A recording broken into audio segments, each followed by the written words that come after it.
김무성 대표하고 동양이잖아요. 대변인에 발탁하시고 그랬는데 네. 특별한 인연이 있습니까? 초등학교가 같았어요. 초등학교. 네. 김무성 대표 대통령하고 좀 의견이 다를 때 당당하게 당의 의견, 의원들 다수의 의견을 좀 얘기할 법도 하고 좀 약간 실망스러운 모습도 있어요, 정치인으로서. 혹시 여쭤보셨어요? 왜 그러셨는지?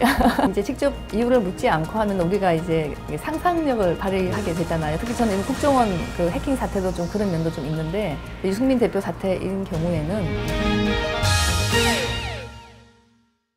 새누리당 대변인 새로 맡으셨죠? 신의진 의원님 나오셨습니다. 안녕하세요. 네, 안녕하세요. 네, 안녕하세요. 예. 부산에서 고등학교까지 나오셨는데 사투리 별로 안 쓰시네요. 지금 굉장히 노력하고 있습니다. 7월 20일 오늘 막 대변인 임명되신 거죠? 네, 오늘 10시에 임명장을 받았습니다. 임명되시자마자 지금 오후에 예. 이제 조두순 사건 피해 아동이죠. 나영이 주치의로 이제 원래 유명하셨잖아요. 근데 이제 어쩌다가 이렇게 국회에 들어오게 됐나요? 어떤 계기가 있었나요? 특별한? 그건 좀 저도 그렇게 묻고 싶어요. 왜 제가 국회 비례대표가 됐는지는 저도 아직 잘 모르지만 대선 이제 조금 전 2012년 총선 전에 네. 정말 한 3주 전에 전화가 왔어요. 권영세 그때 사무총장님이셨죠. 네. 전화를 받고 당시에 저는 이제 성폭력 어린이를 위한 정부의 정책에 조금 저는 고칠 점이 많다고 생각했기 때문에 한 4년 정도 일단은 의사를 잠시 쉬고 다시 돌아오면 되겠구나. 예. 가벼운 마음으로 실은 승낙을 했고 그래서 원래 제가 11번으로 이제 배정이 됐었는데 네. 또 대통령 후보께서 직접 또 7번으로 올리시고 본인이 뒤로 빠지셨어요. 예. 원래 이제 박근혜 대통령 당시에 박근혜 의원이 이제 7번을 했는데 예. 신 의원님한테 이제 자리를 양보한 거예요, 그러니까? 그게 이제 아마 한명숙 그때 그 의원님도 당시에 이제 본인이 10번 밖으로 가셨을 거예요. 예, 예. 그러니까 우리가 그렇게 하자. 그래서 박 대통령 11번으로 밀려나온 거군요, 그러니까. 바꾸시고 제가 7번으로 가고. 그래서 저도 깜짝 놀랐어요, 처음에. 예. 처음에 지역구 이런 제안은 없었나요, 원래? 처음에 그게 약간 있었던 것 같은데 그거는 저는 사실 자신도 없고. 지역구는 이제 거부를 하셨고요. 예. 예. 네, 이제 정치를 3년 정도 하셨는데요. 정치하고 의사하고 어떤 공통점이 있습니까? 상당히 공통점이 많이 있습니다. 특히 정신과 의사는. 예, 그럴 것 같아요. 원래 정신과 의사라는 게 이제 마음이 아픈 사람들을 치료하고 정상으로 만드는 과정에서 그렇죠. 사람들의 마음을 잘 읽어야 돼요. 공감하고. 정치의 가장 기본이 마음을 읽고 공감하는 거거든요. 그러네요. 예. 유권자들의 마음을 읽어야죠. 정말 도움이 됐어요. 그러면 이제 상임위 활동하실 때 상임위 이제 전반기는 이제 보건복지 하셨죠? 예. 그러면 이제 그 상임위 장관 추정한 장관들 딱 마음이 꿰뚫어 보입니까? 수면 많은 사람들이 그런 질문을 하는데요. 정신과 의사들은 실은 병리적인 현상에 대해서 꿰뚫어 보게 훈련을 받고요. 예. 정상적인 사람에 대해서는 그렇게 할 여유가 없는데 예. 저 같은 경우는 이제 우리 두 아들을 기르면서 아이들 심리에 대한 부분은 굉장히 꿰뚫어 봐요. 예, 아동 심리. 예, 근데 어른들에 대해서는 아픈 부분은 빨리 꿰뚫어 보는데 뛰어나고 정상적인 면에 대해서는 무관심을 해요. 그래서 그런 분석 잘 안 해요. 네, 그 신의진의 아기 심리 백과 예. 시리즈가 있고요. 또 현명한 부모는 아이를 이렇게 키운다 네. 해서 엄청나게 많은 시리즈 책을 펴내셨는데요. 네. 어떻게 책을 그렇게 많이 쓰셨습니까? 그러니까 제가 너무 아이 기르는 게 아팠기 때문에 사람이 너무 아프면 혼자 그 감정을 가슴에 담고 있으면 터질 것 같아요. 예. 그래서 그것을 남하고 나누는 과정이라고 저는 생각을 했어요. 네. 근데 마침 그 첫 번째 책이 굉장히 성공을 하면서 그러면 할 말이 내가 너무 많은데 그래서 부모 기술용, 또 아이들 심리용, 예. 또 심지어 최근 제가 국회에 와서까지 디지털 세상은 아이가 아프게 한다 그래서 디지털 세상의 아이들을 어떻게 훈련시키는가 예. 등등 온갖 제가 생각했던 많은 육아와 관련된 부분을 부모님들이랑 실은 소통한다는 그런 기분으로 책을 쓰다 보니까 그래서 굉장히 많이 쓰게 되고 또 하나는 저는 사실 제가 이과대학을 왔잖아요. 제가 이과에 맞다고 생각을 했는데 돌이켜보니까 저는 굉장히 문과적인 취향이 많았던 사람인 거예요. 그게. 그러니까 글을 쓰다 보니까 저는 이제 말하는 속도와 글 쓰는 속도로 볼 때 글이 좀 더 빨라요. 대단하죠. 저는 몰랐어요. 그게 기자하시는 분이. 그러니까 제가 그쪽으로 풀렸으면 더 잘 되지 않았을까. 알겠습니다. 그 속물적인 질문인데요. 인쇄 수입이 엄청나게 많으시겠네요. 이제 어떨 때는 제 월급보다 훨씬 많아요. 그렇습니까? 예. 네, 지금 아닙니다. 정의화 국회의장, 또 성남의 신영수 의원이라고 계시죠? 예. 송파갑의 박인숙, 예. 또 비례대표 문정님, 이렇게 의사 출신 정치인들이 여당에 굉장히 많은 것 같아요. 네. 저도 사실 그거 왜 그럴까라고 생각해 봤는데 첫째, 우리 여당이 좀 보수적인 색채가 짙잖아요. 네. 아무래도 의료인들은 기존의 어떤 가치를 좀 수호하려는 면에 좀 더 강한 면이 있는 것 네, 같아요. 그렇군요. 그러니까 이런 성향이 많으니까 그쪽에 어떻게 보면 그 대표 주자로서 좀 의사들이 뽑히지 않았을까. 예. 신의진 의원님 별로 보수적이신 것 같지 않은데 어떻게 여당에 국회의원 그러니까요. 하시죠? 오히려 제가 그동안 다뤄왔던 주제는 야당에서 주로 이제 많이 활동하던 부분이죠. 소수자를 위한 또 성폭력 부분 이런 건데 안 그래도 제가 이제 아직도 강의를 많이 해요. 부모님들께. 네. 특히 30, 40대 젊은 부모님들한테 강의를 하러 가면 왜 새누리당을 가셨어요? 네. 그 질문 많이 받아요. 그러시군요. 의사 중에서 정신과 의사 중에서 국회의원을 하신 분은 별로 이렇게 기억이 잘 안 나요. 제가 알기로는 예전에 그 의원이 한 분 계신데 최근에는 없습니다. 없을 것 같아요. 근데 이제 정치인으로 정신과 의사를 하시다가 오셨는데 보면은 정치인들이 일반인들과 좀 구별되는 무슨 특질 같은 게 있습니까? 아직 경험을 하시다 보니까. 저는 한 가지는 좀 특징이 있는 것 같아요. 뭐냐면 우리 일반인들도 다 완벽하지 않죠. 저만 하더라도 성격이 어떤 부분은 결함이 상당히 있습니다. 그렇죠. 그런데 정치인들도 일반 인간과 똑같기 때문에 단점이 분명히 있어요. 근데 정치인들은 대부분 그 단점을 최소화하고 장점을 극대화하는 쪽의 능력들이 다 뛰어나요. 네. 제가 정말 처음에 깜짝 놀랐어요. 와서. 장점을 극대화하고 예. 단점을 최소화할 수 있는 능력. 예. 좀 잘 구체적으로 좀 설명해 주시죠. 세상을 좀 행복하게 살 수 있겠네요. 그래서 어떻게 보면 사회성 쪽이 굉장히 뛰어난 분들이 아닐까. 네. 다른 모든 능력보다. 사회성이 뛰어나다. 그러니까 사람을 다루고 이럴 때 자기를 어떻게 보이게끔 할 것인가 이런 거 있잖아요. 저도 사실 왜 이 부분을 제가 날카롭게 봤냐면 저는 학자를 했기 때문에 정말 그게 약한 거예요. 너무 솔직하게 자기 단점 다 빨리빨리 얘기해버리고 근데 정치 쪽을 오니까 그걸 부드럽게 싹 바꿔서 자기한테 최대한 좋은 이미지로 부각할 수 있는 그걸 어떤 사람들은 에이 정치인이니까 하지만 제가 볼 때는 그 능력들이 생각보다 보통 사람들은 갖기가 힘들어요. 신 의원님도 굉장히 능력이 있으시잖아요. 이제 초선 의원 되시자마자 원내대변인을 하시고 또 이렇게 당 대변인도 하시고 능력이 있으신 것 같아요. 정치적으로. 3년 이제 비례대표 하셨는데요. 앞으로 정치 계속 하실 생각입니까? 네. 어디 뭐 지역구 진출하실 생각이신가요? 지금 마음은 있는데요. 아직 사실 너무 구체성이 좀 부족하지 않나 하고 생각은 하고 더더군다나 제가 또 대변인 하다 보니까 당의 이미지도 생각을 해야 하니 너무 제 욕심이나 또 제 꿈만 쫓기는 좀 그러니까 한계가 아직 있죠. 지역구 어디를 정하지는 않으셨군요. 네. 그런데요, 좀 약간 결례되는 질문인데 굉장히 그 공부도 잘하시고 이런 바가 엄진탈 이미지를 가지고 계시고 그런데 지역구 국회의원 하려면 굉장히 험하거든요. 잘하실 수 있을까요? 지금 의과대학 교수하면서 아들 둘이 기른 사람의 내공을 모르셔서 하는 소리인데요. 아, 네, 그런가요? 제가 아들 둘 기르면서 못하는 일이 없어지고 그다음에 무서운 일이 없어진 사람이에요. 네. 직장 면에서. 의사 일을 하면서 둘을 이제 양육하고 그런. 더구나 저는 집이 고향이 부산이잖아요. 그렇죠. 제 어머니 아버지가 올라와서 아이를 받을 수가 없었어요. 네. 그러면 직접 다 의과대학 교수가 굉장히 이게 일이 많거든요. 진료해야 되고 연구해야 되고 교육해야 되고 하루에 잠 몇 시간 못 자고 이제 또 말썽쟁이 두 아들 길러야 되잖아요. 그거 정도 하려면요 초인적입니다. 그러시군요. 해킹 의혹 네. 때문에 이제 국정원 직원이 자살을 했고요. 해킹 의혹과 관련한 내막도 자살과 관련한 내막이 아직은 실체가 밝혀지지 않은 것 같습니다. 근데 대변인 논평하셨죠? 네.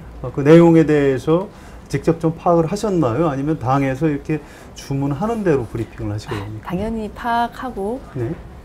이 정보를 내가 내보내도 괜찮겠다고 해야지 이제 대변인 브리핑이 가능한 거거든요. 그래서 이 부분에 대해서도 우리 정보위 간사인 이철우 의원님하고 통해서 자료를 많이 이제 보고 어느 정도로 이제 내야 될지를 수위 조절하고 다 이제 브리핑을 한 겁니다. 그 전에 원내대변인 경험도 있으셔서 드리는 질문인데요.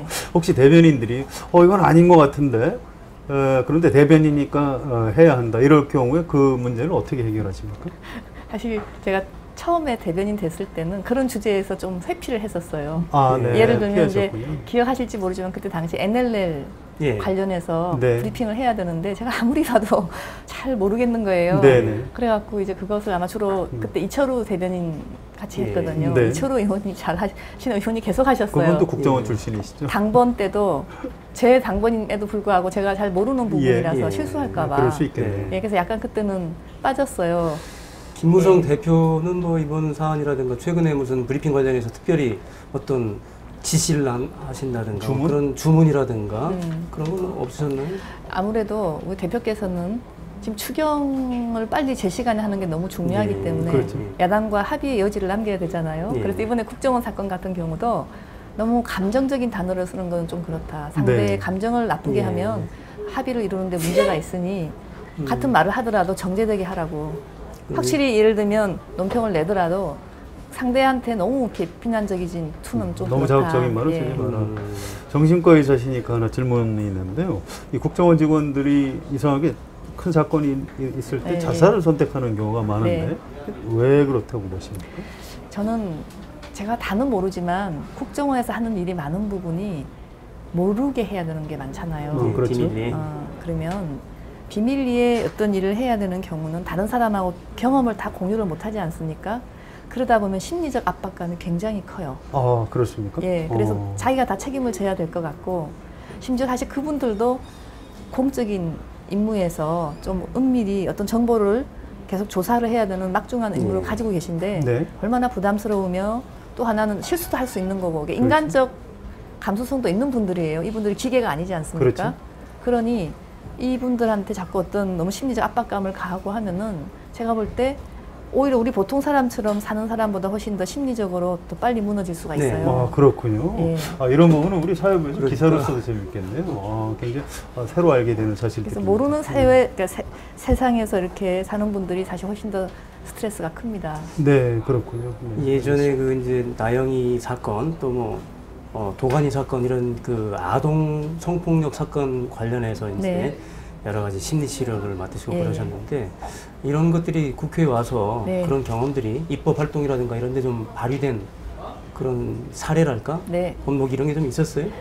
우선 이제 제가 첫 해에 특히 성폭력 관련 일들을 다 정리해야지 하는 의욕에 넘쳐서 이제 여성가족위원회도 들어가고 하면서 네. 혹시 기억나실지 모르겠지만 나주 어린이 사건이 있었습니다. 아주 어린이 사건, 네, 성폭력 네, 네. 사건. 고종석 네, 사건이죠. 이렇게 예, 예. 담요의 담요에 통째로 싸서 너무 끔찍한 일이었어요. 사건이죠. 마침 그것을 바로 접한 날이 실은 제가 대변인으로서 이렇게 사회를 했어야 될 순간이었어요. 원내 대변인 시절. 원내 대변인이면서 예. 동시에 그날은 마침 연찬회라 그래서 그때 박근혜 그렇죠. 대통령 후보께서 참석하시는 굉장히 중요한 행사에 제가 예. 사회자로 발탁이 됐음에도 불구하고 예. 굉장히 좋은 자리거든요. 국회 제가 개원 하자마자 예, 했던 거죠. 다 뿌리치고 바로 나주로 내려갔었어요. 네. 현장을 기억납니다. 파악하지 않으면 문제가 어딘지 모르니까 예. 아, 예. 그래서 직접 가서 지휘해서 그 아이는 빨리 집도 옮겨주고요. 예. 치료도 제대로 할 수 있도록 제가 도움을 주면서 그때 당시에 깨달은 것이 성폭력 관련 법들을 좀 수정할 게 있었어요. 예. 그래서 이거는 아무리 우리가 대선 기간이지만 여야가 합쳐서 바꾸자 이래서 정쟁을 정말 하나도 하지 않고 법 야당 개정됐죠. 의원과 함께 그때 진선미 의원이셨어요. 예, 예. 둘이서 건의를 해서 이것은 여야 정쟁 없이 정말 합쳐가지고 해서 빨리 법을 바꿨어요. 예. 중요한 법들이 많이 나왔거든요. 특히 아이들을 보호하는 쪽으로. 그래서 이제 저는 그 첫 해에 많이 해결이 됐어요. 그런 식으로 해서. 그러니까 잘 알려지지는 않았는데 실은 그런 합의가 있었기 때문이에요. 네. 여성 의원들끼리. 그랬군요. 예. 앞으로도 그런 사례가 좀 많이 있었으면 좋겠네요. 또 그 밖에 어떤 의원님 꼭 이번 국회에 네. 얼마 안 남았네요. 네. 또 다음에 이제 되실 수도 있으니까 그러면 꼭 이런 법안을 만들고 싶다 뭐 이런 게 있나요? 뭐 저는 바꾸고 고칠 게 참 너무 많지만 제일 중요한 것이 우리 사회에는 부모로부터 버려지는 아이들 혹은 학대를 당해서 부모가 있어도 역시 또 다른 사람의 도움이 필요한 아이들한테 맞는 보호법이 좀 부족해요. 특히 예를 들면 입양 특례법 있잖아요. 그 같은 경우는 참 취지는 좋아요. 하지만 현실에 그것을 다 적응하면은 적어도 아이들이 2년 동안 입양하기가 힘들게 돼 있어요, 지금. 그래서 이런 부분들을 다시 풀어서 아이들이 빨리 입양이 좋은 가정 될 수 있도록 하는 그런 법들, 전 그런 것을 좀 고쳐주고 싶습니다. 지역구 국회의원을 계속하실 생각이 있으신 것 같은데 네. 혹시 지역을 선택하신다면 어디 수도권을 선택하고 싶으십니까? 아니면 고향 쪽 선택? 저는 사실 지역도 지역이지만 제가 정말 하고 싶은 정치적 꿈은 미래 인재를 제대로 양성할 수 있는 대한민국을 만들고 싶어요. 그렇다 보면 아무래도 교육이라든가 네. 이런 열의가 높은 지역이 저는 좋을 것 같아서 또 그게 제 특성도 살릴 수가 있고 교육 예. 열이 높은 지역. 예, 그래서 교육적인 어떤 틀을 가지고 제가 예. 정책을 필 수 있는 그러면 도움이 되는 수도권에서 쪽. 교육열이 높은 데가 대치동 강남학원 아유, 오히려 그쪽보다 목동이 높겠고 뭐 그럴 것 같은데. 상계동. 저는 제가 예, 제 책을 상계동. 어디가 많이 팔렸나를 좀 봤어요. 제 인기도를 예, 보려고 그러시겠군요. 봤더니 의외로 예. 30, 40대 이게 중소형 아파트가 많이 모인 곳에 네. 부모님들이 많이 사셨어요. 부유하지 않은. 예, 네. 왜냐하면 교육이 중산층. 굉장한 희망이니까요. 그 그렇죠. 집에. 저는 그런 데가 저한테 좀 잘 맞지 않을까 하는 생각도 합니다. 네, 그 정도까지만 여쭤보는 게 좋을 것 같네요. 더 구체적으로 여쭤보면 지역이 나올 것 같긴 한데. 네. 네. 지역이 많아요, 근데 아직은. 수도권이 그런데 이제 새누리당이 썩 좋은 그 쉬운 것이 아니에요. 그렇죠. 지난 총선에도 보면은 서울에서는 새누리당이 굉장히 약했어요. 많이 네. 떨어졌어요. 앞으로 저는 바로 이렇게 이제 내년 총선에서 특히 우리 대표님께서도 이제 이기는 정당이 되고 싶다, 쇄신을 하고 싶다는 말씀하셨는데요. 저는 그 쇄신을 함에 있어서 좀 아직은 미진한 점이 있지 않을까. 더더군다나 제가 사실 새누리당 의원으로서 일을 하면서 느끼는 것이 우리가 과연 미래 세대를 위해서 정책을 촘촘하게 짰을까. 그런 부분에서 수도권에 30대, 20대 많이 있는데 이분들의 마음을 파고들 수 있는 그런 정책을 저는 제시를 하는 데 있어서 좀 부족한 점이 있었던 것 같아요. 네. 20대, 30대. 예, 미래 세대를 예. 위한 쪽으로 확실히 40대까지 저는 요즘에는 그런 정책을 좀 더 만족할 수 있는 국민 눈높이에 맞는 쇄신을 해야 되지 않을까 생각이 들어요. 그런 얘기는 사실 여야가 다 마찬가지긴 한데요. 네. 지금 야당에서 한참 혁신한다고 하고 있는데 야당 혁신위원회에 있는 분들한테 좀 얘기를 해줘야 되겠네요. 그런 부분 혁신을 하라고. 자, 박근혜 대통령을 좀 자주 만나십니까? 잘 아시는 분인가요, 원래? 아니요. 전화 받으신 적은 없었어요? 대통령 되시고 나서? 저는 없습니다. 비례대표 7번도 물려줬는데 따로 개인적으로 뵌 적은 없으시고요. 아, 개인적으로 한 몇 번을 뵌 적은 있으세요. 네. 예, 후보 시절에. 후보 예. 시절에. 그리고 대통령 당선되시고도 식사를 한 적이 있습니다. 네, 그러시군요. 예. 저 새누리당이 이제 내년에 수도권에서 출마하시고 그러려면 대통령이 좀 총선 승리를 위해서 대통령이 직접 나설 수는 없지만은 여당과 정부가 이제 한편이기 때문에 네. 이렇게 좀 해주셨으면 좋겠다 이런 방향 같은 거 없나요? 저는 대통령께서 역사에 남는 훌륭한 업적을 나누시면 좋겠어요.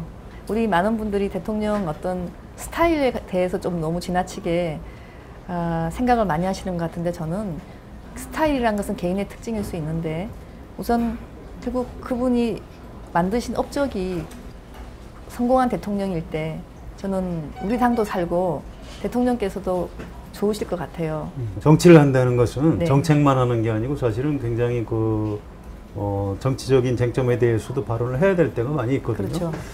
근데 지난번에 유승민 원내대표 사퇴 관련한 의원총회 할 때 혹시 발언을 하셨나요? 저는 하지 않았습니다. 네, 그때 왜 안 하셨습니까?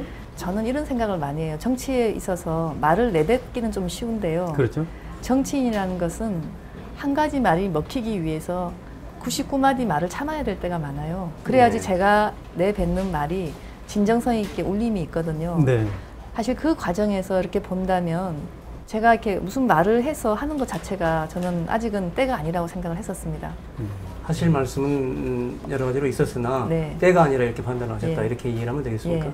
김무성 대표하고 동양이잖아요. 예. 이번에 이제 어쨌든 대변인에 발탁하시고 그랬는데 네. 특별한 인연이 있습니까? 사실 저는 특별한 인연은 아니라고 생각하지만 제가 그 전에 잘 그러니까 대표님 되시기 전까지 특별히 저 친분이 있었던 건 아닙니다. 그런 건 없었고요? 그런데 같이 말씀을 나누다 보니까 초등학교가 같았어요. 초등학교, 네. 초등학교 예. 선배군요, 그러니까. 예, 제가 이제 그 학교를 완전 졸업을 하지 않았지만 네. 부산에 있는 화랑초등학교라는 데 제가 다니다가 예. 이사를 갔는데 그게 졸업생이시라는 거예요. 예. 그래서 한때 같은 동네에 살았다 그래서 제가 그것도 인연이다라고 생각을 했었는데 그것 때문에 대변인 된 건 아닌 것 같습니다. 초등학교 후배를 대변시킨 거 아닐까요? 아, 그렇게 사람들도 생각하실지 모르지만 그런 건 아니지만 하여튼 아, 그렇구나. 그리고 저는 한참 위 세대라고 생각했는데 제 초등학교 선배님이시니까요. 10년 이상 차이 나시는 거예요. 예, 예. 그렇죠. 근데 김무성 대표는 어떤 분입니까? 사실 제가 아직 정치적인 식견이 짧기 때문에 정치인으로서 그분을 어떻게 평가하기는 쉽지가 않아요. 단 이제 초선 의원이고 제가 한 인간으로서 이제 그분을 같이 접할 기회는 좀 있었는데요. 네. 정말 성품이 좋으세요. 같이 있어 보시면 그만큼 편한 사람이 잘 없을 정도로 편하게 해준다. 예, 어떤 이렇게 가식적이지 않지만 이렇게 거의 본능적으로 다른 사람의 마음을 읽어서 편하게 미리 풀어 놓으세요. 그래서 이제 너무 가식적이지 않고 직설적으로 말씀을 하시기 때문에 가끔 사고도 나죠. 그렇죠. 그런데 그렇지만 일단은 같은 일을 예. 의원으로서 뵈면 참 편해요. 그 정치부 기자로서는 좀 예. 불만이 있거든요. 그분이 굉장히 그 정치력도 있고 예. 집권 여당의 대표고 대통령하고 좀 의견이 다를 때 당당하게 당의 의견, 의원들 다수의 의견을 좀 얘기할 법도 하고 그 전에 뭐 개헌 관련해서 얘기했는데 청와대에서 뭐라고 그러니까 바로 그 다음날 취소하고 이런 좀 약간 실망스러운 모습도 있어요, 정치인으로서. 그런 예. 부분은 어떻게 평가하십니까? 혹시 여쭤보셨어요? 왜 그러셨는지? 직접 물어본 적은 없습니다. 저는 바로 그런 부분들이 사람들은 막연히 이제 직접 이유를 묻지 않고 하면 우리가 이제 상상력을 발휘하게 되잖아요. 추측을 예. 하거나. 그렇죠. 네. 그래서 저는 정치에 있어서 어떤 면을 우리가 대충 보고 추측을 하는 게 참 위험할 때가 있다고 생각을 해요. 특히 저는 이번 국정원 그 해킹 사태도 좀 그런 면도 좀 있는데 김무성 대표께서 그런 우리가 보통 생각 이미지로 금방 말씀하신 게 하실 때 저는 같은 묶음이 아니라 상황에 따라서 다른 선택을 하신 거라고 저는 오히려 보거든요. 특히 예를 들면 이번에 유승민 대표 사태인 경우에는 원칙을 특별히 정한 것보다는 결국은 우리 당과 정부가 다 잘 살 수 있고 그래서 국민이 좋아질 수 있는 방법이 뭔가를 획득했기 때문에 그런 거지. 그것이 이렇게 예를 들면 자기 나름대로 어떤 정치를 이렇게 모았는데 그대로 간다. 이건 아니었던 것 같거든요. 건건이 다르게 봐야 될 거를 예. 같이 쭉 엮어서 보니까. 알겠습니다. 김무성 대표 개인의 선택은 뭐 그럴 수도 있는데요. 아무튼 저는 이제 정치부 기자로서 네. 대통령이 집권여당 원내대표에 대해서 뭐 불만을 표시하고 또 의원들 다수 의사에 의해서 그 원내대표가 사퇴해야 되고 이런 상황 자체가 좀 상식적이지는 않은 것 같아요. 그런 부분은 어떻게 보십니까? 그래서 그 과정에 대한 비민주성에 대해서 저는 사실 언론에서도 비판이 꽤 있었던 걸로 알고 있고요. 네, 그렇습니다. 저희도 그런 것 때문에 굉장히 좀 당황하고 이걸 어떻게 잘 풀어나가야 되나 고민이 많지만 그래도 중요한 것은 이렇게 흘러온 건데요.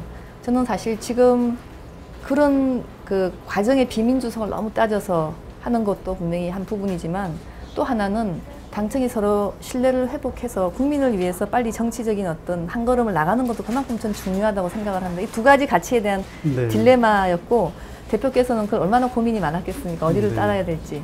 예. 알겠습니다. 네.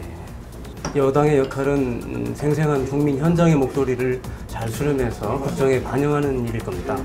여당이 중심을 못 잡고 당과 청와대, 당과 정부 관계가 삐그덕거리면은 그 피해는 고스란히 국민이 보게 됩니다. 집권 여당인 새누리당의 분발을 기대합니다. 네. 자, 오늘 정치 토크 이것으로 마치겠습니다. 네, 감사합니다. 감사합니다. 예, 고맙습니다.